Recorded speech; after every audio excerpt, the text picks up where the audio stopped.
Hello friends, welcome to Telugu audio story. మీరు కనుక ఛానల్ని ఫస్ట్ టైం చూస్తున్నట్లయితే ఛానల్ సబ్స్క్రైబ్ చేయండి, లైక్ చేయండి. అలాగే ఈ కథపై మీ విలువైన అభిప్రాయాన్ని కమెంట్ రూపంలో తెలియచేయండి. ఇక కథలోకి వెళ్దామా? నా ప్రాణమా పార్ట్ 43 చూసే ముందు పార్ట్ 42 చూడండి. లింక్ డిస్క్రిప్షన్లో ఇవ్వడం జరిగింది. మనసులో ఏమున్నా పైకి మాత్రం బదులుగా నవ్వి మూవీ మనం చూద్దాం పదా, అమ్మని కూడా జాయిన్ అవ్వమంటాను అని చెప్పి సమీర తల నిమిరాడు. థ్యాంక్స్ అన్నయ్య అని చెప్పి ఇంట్లోకి వెళ్ళిన వాళ్ళ ముగ్గురు కలిసి హోమ్ థియేటర్లో తేలారు. యాక్షన్ థ్రిల్లర్ మూవీని అయినా సడన్గా వచ్చిన రొమాంటిక్ సీన్లో మెయిన్ క్యాస్ట్ పెట్టుకున్న కిస్కి సమీరకి శౌర్య గుర్తు వస్తే వాళ్ళ కిస్ గుర్తు చేసుకొని డిస్టర్బ్ అవుతూ లేచి అక్కడ నుండి వెళ్ళిపోతుంది తన రూమ్కి. సమీ ఏమైంది అని అడుగుతున్న రిషి మాట కూడా వినిపించుకోలేనంతగా లీనమైపోయింది సమీర శౌర్య ఆలోచనల్లో. తన రూమ్కి వెళ్ళి డోర్ క్లోజ్ చేసుకున్న తను బెడ్పై కూర్చొని హెడ్ బోర్డ్కి అనుకుంది. మళ్ళీ ఒకసారి ఆ రోజు మాల్లో తన నడుమును టచ్ చేయడం, తర్వాత హాస్పిటల్లో తనని కిస్ చేయడం గుర్తొస్తూ ఉంటేనే ఏదో తెలియని వింత పులకింత కలుగుతోంది తన బాడీలో. అయినా ఒక అబ్బాయి తన పర్మిషన్ లేకుండా ఒక అమ్మాయితో ఇలా బిహేవ్ చేస్తే తనపై కోపం అది హేట్రెడ్ కలగాలి, కానీ తనెందుకు వింతగా ఏదో క్లౌడ్ 9లో ఉన్నట్టు ఫీల్ అవుతుంది అని తనను తానే క్వశ్చన్ చేసుకుంది. అది కేవలం ఈ ఏజ్లో కలిగే ఇన్ఫాక్చుయేషనేనా, లేక అతన్ని లవ్ చేస్తున్నానా అని చెక్ చేసుకునే పనిలో పడిన పాపకి ఒక్కసారిగా ఎందుకో వాళ్ళ అమ్మ గుర్తొచ్చింది. ధర్మేంద్ర సమీరకి తన నీడ్స్ ఏం కావాలో అన్నీ ఫుల్ఫిల్ చేసినా ఎందుకో ఒక తండ్రిగా చూపించాల్సినంత ప్రేమ మాత్రం చూపలేకపోయేవాడు. అది బిజినెస్ టెన్షన్స్ కారణంగా అయినా మరి ఇతర వర్క్స్ వల్ల అయినా, కానీ సమీర తల్లి ఉన్నంత వరకు ఆ మిస్సింగ్ ఫీల్ ఎప్పుడూ కలగనివ్వలేదు సమీరకి. రిషి పద్మ తనతో ప్రేమగానే ఉన్నా ఎందుకో తల్లి తర్వాత అలాంటి ప్రేమ శౌర్య తనను దగ్గరికి తీసుకున్నప్పుడే ఫీల్ అయింది. శౌర్య తనని అంత ఓన్గా ఫీల్ అవుతూ మాట్లాడటం, టచ్ అండ్ కిస్ చేయడం, ర్యాగింగ్ చేసినందుకు తప్పు చేసిన తనని పనిష్ చేసి బుద్ధి చెప్పేందుకు చంప పగలగొట్టడం, హక్కు చూపించడం, పుట్టి పెరిగాక ఇంట్లో వాళ్ళ ప్రేమకు మాత్రమే నోచుకున్న తనకి 2 ఏళ్ల క్రితం చనిపోయిన తల్లి తిట్టి పెట్టే గారం ఇప్పుడు శౌర్యలో కనిపిస్తూ ఉంటే తనని అందరిలా టీజ్ చేసే పోకిరీలా కాకుండా బాధ్యత తీసుకునే ప్రేమించే వ్యక్తిగా నెమ్మదిగా తన ఆలోచనలో చేరిపోయాడు శౌర్య. అది ప్రేమే అని అర్థం చేసుకోలేని పిచ్చితనం తనది. నెక్స్ట్ డే నుండి రెగ్యులర్గా కాలేజ్కి వెళ్ళడం కోసం కావాల్సిన అరేంజ్మెంట్స్ అన్నీ చేసుకుంటూ జాను తన రూమ్ నుండి బయటకు రాకుంటే సమీర టచ్ని ఇంకా ఫీల్ అవుతున్న శౌర్య మాత్రం డిన్నర్ స్కిప్ చేసి టెర్రస్ పైకి వెళ్ళాడు. ఏ మూలకి చూసినా ఆమెనే కనిపిస్తుంది. తన అందం, అమాయకత్వం నిజంగా కళ్ళు దాటిపోవడం లేదు తన రూపం. అందులోనూ ఫస్ట్ కిస్ ఇచ్చిన కిక్కు ఇంకా దిగక మన శాడిస్ట్ బాబును ఉక్కిరి బిక్కిరి చేస్తుంటే వెంటనే వెళ్ళి సమీర ఒడిలో వాలమని మనసు పెడుతున్న పోరు భరించలేక కింద తన రూమ్లోకి పోయి చల్లటి నీళ్లతో షవర్ తీసుకుని వచ్చి 2 పెగ్స్ విస్కీతో మనసుని మత్తులో నిద్రపుచ్చేశాడు. కట్ చేసి ఓపెన్ చేస్తే నెక్స్ట్ డే మార్నింగ్ జానుని కాలేజ్లో డ్రాప్ చేసి రిటర్న్ తీసుకుంటున్న శౌర్య అక్కడ సమీర కోసం వెతికాడు. తనెక్కడా కనపడకపోయేసరికి వెళ్ళిపోయేవాడల్లా ఆగి కార్ డాష్ బోర్డ్లో ఉన్న డార్క్ చాక్లెట్ ఒకటి తీసి జాను దగ్గరికి వెళ్ళి తనకిచ్చాడు. ఏంటన్నయ్య కొత్త అలవాటు, నేను తినను కదా డార్క్ చాక్లెట్స్ అని అంది అది అందుకోకుండా. దెన్ నిన్న నేను కొట్టిన అమ్మాయికి కనిపిస్తే ఇవ్వు అని మొదటిసారి సిగ్గు లాంటి ఫీలింగ్స్తో చెప్పిన శౌర్యతో ఏంటి స్పెషల్ ఇంట్రెస్ట్ అని నవ్వుతూ అడిగిన జానుతో బాగుంది కదా మన ఇంటికి తెచ్చుకుందామని అని అదే నవ్వుతో చెప్పిన శౌర్యని సైడ్ హగ్ చేసుకుని ఐఎమ్ సో హ్యాపీరా, మొత్తానికి ఒక అమ్మాయి మీద పడింది నీ చూపు అంది హ్యాపీగా. నీకు నచ్చిందా తను అని అడిగిన శౌర్యతో వై నాట్ రా, నా అందను రోమియోగా మార్చేసిన నీ జూలియట్ నాకెందుకు నచ్చదు, తను ఎంత బ్యూటిఫుల్గా ఉంటుందో అంత మంచిది, వెరీ గుడ్ అండ్ హార్ట్. ఆ రోజు నన్ను సేవ్ చేసినప్పుడే అర్థమైందిగా, చాలా ఇన్నోసెంట్ తను నాకంటే అంటూ చెప్పుకుపోతున్న జాను ఫ్లోకి బ్రేక్ వేసి ఓకే తను కనిపిస్తే ఇవ్వు, మర్చిపోకు, నాకు అర్జెంట్ వర్క్ ఉంది, నేను వెళ్ళాలి అని చెప్పి జాను నుదుటిన ముద్దాడి వెళ్ళిపోయాడు శౌర్య. తను ఆఫీస్కి వెళ్ళగానే రాజు ఉన్నాడు తన క్యాబిన్ బయట వెయిట్ చేస్తూ. ఇన్ఫర్మేషన్ దొరికిందా అని అడగడం ఆలస్యం. సమీర ఫైల్తో పాటు ధర్మేంద్రని షూట్ చేసిన వీడియో, సేవ్ చేసిన పెన్ డ్రైవ్ కూడా ఇస్తూ, మీరు చెప్పిన అమ్మాయి ధర్మేంద్ర గారి కూతురు సార్ అని చెప్పగానే శౌర్యకి సౌండ్ లేదు. ఏమంటున్నావు అంటూ సమీర డీటెయిల్స్ చెక్ చేసే పనిలో పడ్డాడు. సమీర వర్మ డాటర్ ఆఫ్ ధర్మేంద్ర వర్మ అని ఉన్న నేమ్ చూసి మైండ్ మొద్దు బారిపోయింది. ఇన్ని రోజులు క్యారెక్టర్ లేని ధర్మేంద్ర గురించి వినాలి అన్నా, బిజినెస్లో అతన్ని చూడాలన్నా కోపం వచ్చేసేది శౌర్యకి. అలాంటిది ఇప్పుడు తానే వెళ్ళి అతని కూతుర్ని ప్రేమించడం నమ్మశక్యం కావడం లేదు శౌర్యకి. అతన్ని దృష్టిలో పెట్టుకొని సమీరను వదిలేయలేడు. ఆమెను సొంతం చేసుకుంటాను అనుకున్నాకే తనని టచ్ చేశాడు, హగ్ చేసుకున్నాడు, కిస్ చేశాడు, ప్రేమగా దగ్గరికి తీసుకున్నాడు. కానీ పెళ్ళి అంటే ఇద్దరు మనుషుల మధ్య మాత్రమే కాదు, రెండు కుటుంబాల మధ్య ఉండే బంధమని నమ్మే మెంటాలిటీ శౌర్యది. ధర్మేంద్ర గురించి సత్యమూర్తి గారికి కూడా తెలియంది కాదు. తను ఏ డెసిషన్ తీసుకున్నా చాలా మెచ్యూర్డ్గా ఆలోచిస్తాడు అనే నమ్మకం ఆయనకి శౌర్యపై. ఇప్పటి వరకు బిజినెస్ అండ్ ఫ్యామిలీ మ్యాటర్స్లో కూడా దాన్ని అలానే నిలబెట్టుకున్నాడు శౌర్య. కానీ మొదటిసారి తన మనసు గెలుచుకున్న అమ్మాయి విషయంలోనే సిచ్యువేషన్స్ కలిసి రావడం లేదు. ఇప్పుడు ఏం చేయాలి? ఓవైపు కన్స్ట్రక్షన్ బిజినెస్లో ముందుకు రాణిస్తూనే, మరోవైపు ముసుగులో సైడ్ బిజినెస్గా అమ్మాయిలతో బిజినెస్ చేస్తున్న ధర్మేంద్ర మీడియాకి కనపడకుండా తనని తాను కవర్ చేసుకుంటూ ప్రజలకు మంచితనం అనే ముసుగులో సమాజానికి నీతి మాటలు చెప్తున్నాడు. ఇదంతా శౌర్యకి అనవసరం. కానీ ఎప్పుడైతే స్టార్టప్తో స్వతహాగా ఎదుగుతున్న అతన్ని తొక్కేయాలని నిర్ణయించుకొని అక్రమంగా గవర్నమెంట్ టెండర్స్ అన్ని ఆఫీసర్స్కి అమ్మాయిల్ని ఎరగవేసి తనకు రావాల్సినవి చేయి చిక్కించుకున్నాడో అప్పుడే డిసైడ్ అయ్యాడు ధర్మేంద్ర అసలు ముసుగు బయట పెట్టాలని.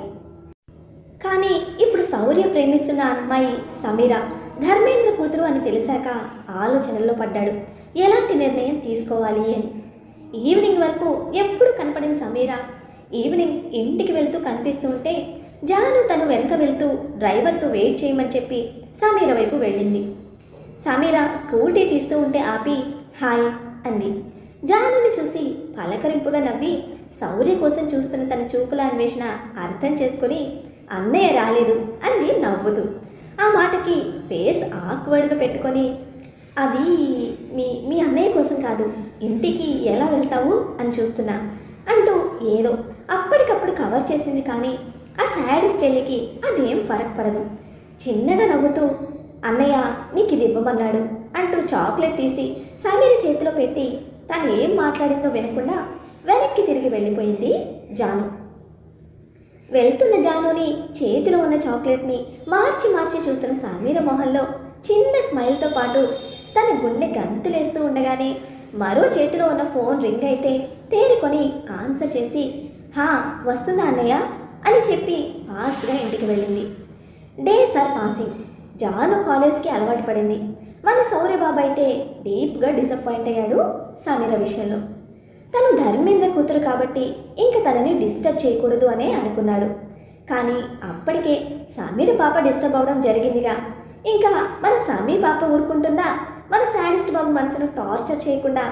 పాపం తన లైఫ్లో గోల్డెన్ అండ్ పీస్ఫుల్ డేస్ త్వరలోనే ఫినిష్ కాబోతున్నాయని తెలియడం లేదు మన శౌర్యబాబుకి. రిషి ఒక నెల తర్వాత అదే కాలేజ్లో జూనియర్ సర్జన్గా జాయిన్ అయ్యాడు. అలానే అసిస్టెంట్ ప్రొఫెసర్గా కూడా ఫ్రీ టైం ఉంటే క్లాసెస్ తీసుకుంటాడు జూనియర్స్కి. ఇది ఇలా ఉండగా శౌర్య మన ధర్మేంద్ర అంకుల్ మీద పగబట్టాడు కాబట్టి ఓ టెండర్ సమయంలో గవర్నమెంట్ ఆఫీస్ దగ్గర బయట వెయిట్ చేస్తూ ఉండగా అంకుల్ దగ్గరికి వచ్చాడు అల్లుడు.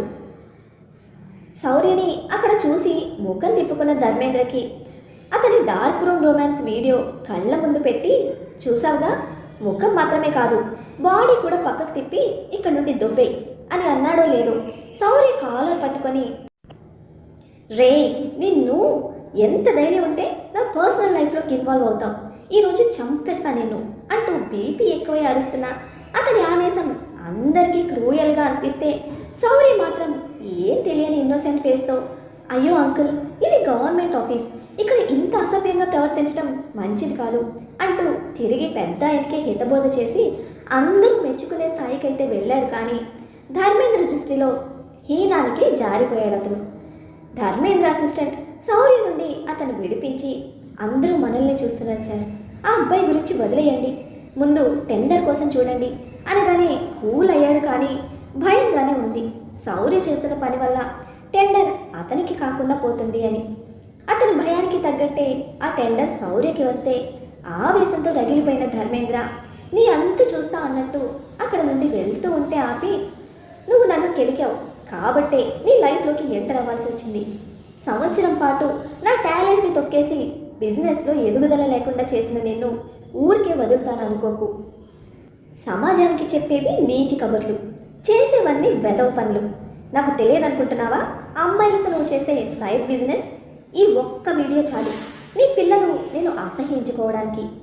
ఇంకా నువ్వు చేసే పనులన్నీ బయట పెట్టాను అంటే 4 గోడలే నీ జీవితం అవుతుంది.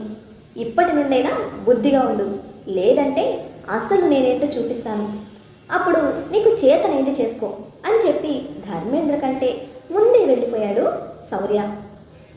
సార్ ఆఫీస్కా అని అడిగిన డ్రైవర్తో, లేదు జాను కాలేజ్కి పోని, తనతో గడిపి చాలా రోజులైంది అని చెప్పాడు. ఓకే సార్ అని చెప్పి కార్ని అటుగా పోనిచ్చాడు రాజ్. కాలేజ్ టైమింగ్స్ అవ్వడానికి ఇంకా అరగంట ఉంటే బయట ఉండలేక కార్లో కూర్చున్న శౌర్య ఏసీ ఫుల్గా అడ్జస్ట్ చేసి ఇయర్ బడ్స్ పెట్టుకొని సీట్ వెనక్కి వాలి సాంగ్స్ ప్లే చేసుకొని వింటున్నాడు. మూసిన కళ్ళ చాటున నెల రోజుల క్రితం పరిచయమైన సమీరా కనిపిస్తూ ఉంటే కనుబొమ్మలు ముడేసి, ఏం మాయ చేశావే, నిజంగానే నెల రోజుల నుంచి నేను చూడకుండా నన్ను నేను కట్టి పారేసుకున్నాను, అయినా నా వల్ల కావడం లేదు అనుకుంటూ సాంగ్ చేంజ్ చేయడం కోసం కళ్ళు తెరిచాడో లేదో ఎదురుగా నిజంగానే సమీర ఉంది. గ్లాస్ డోర్ నుండి తనను చూస్తూ నీరెండలో తన కోసం వెయిట్ చేస్తున్న తన రూపం నిజమా లేక కళ అనుకుంటూ కళ్ళు నలుపుకుంటే విండోపై నాక్ చేసింది. అది కళ కాదు అన్నట్టు తేరుకొని విండో మాత్రమే కిందకు దించుతున్న శౌర్యని మరి కాస్త కోపంగా చూస్తూ బయటకు రండి అంది. సమీర ఎందుకు కోప్పడుతుందో అర్థం కాక బయటకు వచ్చిన శౌర్యని అలకగా చూస్తూ, ఎందుకు రావడం మానేశారు అని అడిగింది. ఒక్క నిమిషం తన అలకకి షాక్ అయినా వెంటనే తేరుకొని, చెప్పాలా నీకు అని యారగెంట్గా అడిగిన అతనితో, నాతో కాకపోతే ఇంకెవరితో చెప్తారు అంది. స్ట్రేంజ్గా చూసిన శౌర్య చూపులకి తలదించి, ఎందుకు రాలేదు ఇప్పటి వరకు అని అడిగింది మరోసారి. బిజీగా ఉన్నాను. మీరు బిజీగా ఉంటారని నన్ను డిస్టర్బ్ చేయకముందు తెలీదా అని అడుగుతున్న సమీరాని చూస్తూ వస్తున్న నవ్వును ఆపుకుంటూ ఒక బ్రో అప్ చేసి, డిస్టర్బ్ అయ్యావా అని అడిగాడు హస్కీ టోన్లో తన కళ్ళలోకి చూస్తూ. అదే కదా చెప్పేది అంటూ కళ్ళు దించేసిన సమీరాతో, నా వల్ల అంటూ ఇన్నోసెంట్గా ఫేస్ పెట్టి అడుగుతున్న శౌర్యని చూస్తూ, హా మీ వల్లే అంటూ చెప్తున్న సమీరా ఎక్స్ప్రెషన్స్ చూస్తున్న శౌర్య పెదవుల్లో చిన్న నవ్వు వచ్చి చేరింది. ఆ నవ్వుకి సమీర కళ్ళలో నీళ్లు తెచ్చుకుంటూ, బుద్ధిగా నా స్టడీస్ చూసుకుంటున్న నన్ను మీరే వచ్చి డిస్టర్బ్ చేశారు. ఇప్పటి వరకు ఏ అబ్బాయి వైపు కూడా కన్నెత్తి చూడలేదు. మొదటిసారి మిమ్మల్ని చూశాను.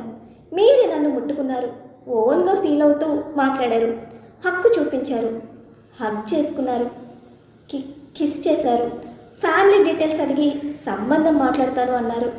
అప్పుడే మీ చెల్లెల బాధ్యత కూడా అప్పగించారు. అన్నీ చేసేసి మీ పాటికి మీరు కనిపించకుండా పోతే ఏ అమ్మాయి అయినా డిస్టర్బ్ అవ్వకుండా ఎలా ఉంటుంది? నేను కూడా అయ్యాను. మీకు కొంచెం పొగరు ఎక్కువే, అయినా నచ్చేశారు. ఈ నెలలో నేను మిమ్మల్ని ఎంతగా మిస్ అయ్యానో నాకు మాత్రమే తెలుసు. చాలా డిస్టర్బ్ చేశారు నిజంగా. ఇప్పుడు అడిగితే వచ్చి నీకెందుకు అన్నట్టు చూశారు. నేను హర్ట్ అవుతానని తెలియదా మీకు? అందరిలానే మీరు కూడా ప్లే బాయా అంటూ మూతి ముడిచి తను శౌర్య కళ్ళకి చాలా అందంగా కనిపిస్తుంది సమీర. ఆల్మోస్ట్ చెప్తూనే ఏడ్చేస్తున్న తనని తాకాలని చెయ్యి ముందుకు పెట్టిన వాడే మళ్ళీ ఆగిపోయి హ్యాండ్స్ వెనక్కి తీసుకుంటూ, ఏయ్ ఎందుకు ఏడుస్తున్నావు ఇప్పుడు అని అడిగాడు ముఖం చిరాగ్గా పెట్టుకొని. చూడండి, అప్పుడే చిరాకు కూడా వస్తుంది మీకు నా పైన. అసలు బాయ్ ఫ్రెండ్ ఎలా ఉండాలో కూడా మీకు తెలియదు అంటూ ముక్కు చూదేస్తున్న తనని చూసి నవ్వేస్తూ, ఎవరికి బాయ్ ఫ్రెండ్ అని అడిగాడు హ్యాండ్స్ ఫోల్డ్ చేసుకుని. మీరు నాకు అని చెప్పబోయి ఆగి చిరుకోపంగా శౌర్య వైపు చూసింది. చెప్పు ఆపేసావే అంటున్న అతనితో మాట్లాడకండి నాతో, ఐ హేట్ యు అని చెప్పి అక్కడ నుండి వెళ్ళిపోతున్న తనని మనసు ఆపమని చెప్తున్నా సరే ధర్మేంద్ర అనే రీజన్ వల్ల అహం అడ్డుపడి ఆగిపోయాడు. కానీ ఏడుస్తూ వెళ్తున్న సమీరాని చూస్తూ అలానే నిలబడి ఆగిపోవడం తనకి చాలా కష్టంగా ఉంది. ఇంతలో అక్కడికి వచ్చిన జాను సౌరి భుజంపై చెయ్యేసి, ఎందుకన్నయ్య తను ఏడుస్తూ వెళ్తుంది అని అడిగింది. మీ అమ్మాయిలు అంత సింటి ఏంటి బాబు అని అడిగాడు. ఏమంటున్నావన్నయ్య, అంత త్వరగా పడిపోతారా మీ అమ్మాయిలు? జస్ట్ 2 పరిచయాలకే? అది అటువైపు ఉన్న పర్సన్ బట్టి ఉంటుంది, కానీ తనెందుకు ఏడుస్తూ వెళ్ళిందో చెప్పు అని అడిగిన జానుకి విషయం అంతా బ్రీఫ్గా చెప్పి, నాకు తను నచ్చింది జాను, కానీ వాళ్ళ నాన్న గురించి తనని వద్దనుకుంటున్నాను. కానీ కిస్ వరకు వెళ్ళామంటే నాకు తనతో ఎమోషనల్ బాండ్ ఒకటి ఏర్పడింది అనిపిస్తుంది అని మనసులోని బాధ చెల్లెలతో పంచుకున్న శౌర్యతో, ఫస్ట్ టైం బ్రెయిన్లెస్గా థింక్ చేస్తున్నావు అనిపిస్తుంది అన్నయ్య. వాళ్ళ నాన్న ఏంటో నీకెందుకు? మొదటిసారి ఒక అమ్మాయి నచ్చింది నీకు, అది అర్థం కావడం లేదా? తను నీ దగ్గర ఉంటే నువ్వు హ్యాపీగా ఉంటావని నీకు అనిపిస్తే తనని వదులుకోకన్నయ్య. ఎవరుంటారలా? నీ స్టేటస్ని చూసి ప్రేమిస్తుంది అని అనిపించడం లేదు నాకు తను. నిన్ను ఈ మంత్లో తను ఎంత మిస్ అయిందో నేను చూశాను. నేను ఎప్పుడు కనిపించినా నా పక్కనే నువ్వు ఉంటావేమో అని ఆశతో నీ కోసం చూసేది. నువ్వు కనిపించకపోతే ముఖం డల్గా పెట్టుకునేది. ఏదో ఒక టైంలో నీ కోసం అడగాలని అనుకునేది, కానీ అడగలేక ఆగిపోయేది. She is really good and adorable అన్నయ్య, ప్లీజ్ డోంట్ మిస్ హర్. అయినా నువ్వే తనని ముందే అప్రోచ్ అయ్యి తన దగ్గర అడ్వాంటేజ్ తీసుకొని తనని డిస్టర్బ్ చేసి ఇప్పుడు వాళ్ళ ఫాదర్ మంచి వ్యక్తి కాదని తనను వదులుకొని బాధపెడతానంటున్నావు. నువ్వు చేస్తోంది ఎంతవరకు కరెక్ట్? ఒకసారి తన ప్లేస్లో నన్నుంచి చూడు, అప్పుడు నీకు అది కరెక్ట్గా అనిపిస్తుందా అన్న జాను మాటను ఊహించుకోగానే తన పిడికిలి బిగుసుకుంది. నా అన్నయ్య ఎప్పుడు తప్పు చేయడు. ఇప్పుడు తన దృష్టిలో అమ్మాయిలతో అడ్వాంటేజ్ తీసుకునే పోకిరిలా మిగిలిపోకు. తనలాంటి అమ్మాయి దొరికితే నువ్వు నిజంగా లక్కీ అని చెప్తున్న జాను మాటలను రిమైండ్ చేసుకున్న శౌర్య తన గురించి సమీర లాంటి అమ్మాయి మిస్ అవ్వడం అనేది హార్ట్లో బటర్ఫ్లై ఎగురుతున్న ఫీలింగ్ వస్తూ ఉంటే అంతే అంటావా అని అడిగాడు. లైఫ్ టైం కమిట్మెంట్ కోసం చెల్లెలి అభిప్రాయం అడుగుతూ. నన్ను అడుగుతావేంటన్నయ్య, ఇప్పుడిప్పుడే రెక్కలు వచ్చి తన కోసం ఎగురుతున్నా నీ బుజ్జి హార్ట్ని అడుగు అని అల్లరిగా నవ్వింది. థ్యాంక్స్ జాను, గాట్ క్లారిటీ అంటూ సమీర వెళ్ళిన వైపు చూశాడు. కానీ తను అప్పటికే వెళ్ళిపోవడంతో రేపు తనని డిన్నర్కి తీసుకురా అన్నాడు. ఇంటికా? కాదు, రెస్టారెంట్కి, అక్కడైతే ప్రైవసీ ఉంటుంది అని నవ్వగానే లవ్లో పడగానే ముదిరిపోయావన్నయ్య. నీలో అన్ని షేర్స్ చూపించి తనకి పిచ్చెక్కించకు, అసలే అమ్మాయికురాల్లో ఉంది అంటున్న తనతో, నాకు తెలుసులే, కమ్ ఇంటికి వెళ్దాం అని చెప్పి జానుతో పాటు ఇంటికి స్టార్ట్ అయిన శౌర్య సమీరకి రేపు ఎలా ప్రపోజ్ చేయాలా అని తింకుతూ పడుకున్నాడు. మరి మన శాడిస్ట్ బాబు గారి ప్రపోజల్ ఎలా ఉండబోతుందంటారు? పాపం తనని అవాయిడ్ చేస్తున్నాడని తెగ బాధపడిపోతున్న సమీ పాప బాబు ప్రపోజల్కి ఎలా రియాక్ట్ అవుతుందో. ఆరుష్ సమీర ప్రేమని సపోర్ట్ చేస్తాడా? తెలుసుకోవాలంటే నెక్స్ట్ ఎపిసోడ్ని ఫాలో అయిపోండి. అలానే ఈ ఎపిసోడ్ని లైక్ చేయడం మాత్రం మర్చిపోకండి. Bye friends.